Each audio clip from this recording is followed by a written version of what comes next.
பையன்டா யாரா அந்த பையன் நான் தான் அந்த பையன் யாரா அந்த பையன் நான் தான் அந்த பையன் யாரா அந்த பையன் நான் தான் அந்த பையன் யாரா அந்த பையன் நான் தான் அந்த பையன். இதெல்லாம் ஒரு ஒரு வாக்கியமா இதை எழுதுனங்க அசல் கோளாரா அவருக்கெல்லாம் அசல் கோளாறு இல்லை அவரெல்லாம் முழு கோளாறு தான் அந்த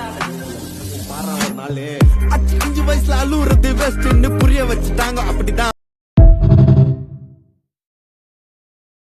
அந்த பையன்டா யாரா அந்த பையன் நான் தான் அந்த பையன் யாரா அந்த பையன் நான் தான் அந்த பையன் யாரா அந்த பையன் நான் தான் அந்த பையன் யாரா அந்த பையன் நான் தான் அந்த பையன். இதெல்லாம் ஒரு ஒரு வாக்கியமா இதை எழுதுனங்க அசல் கோளாரா அவருக்கெல்லாம் அசல் கோளாறு இல்லை அவரெல்லாம் முழு கோளாறு தான் அந்த ஒரு நாள் 5 வயசுல அழுவுறது பெஸ்ட்னு புரிய வச்சுட்டாங்க அப்படிதான்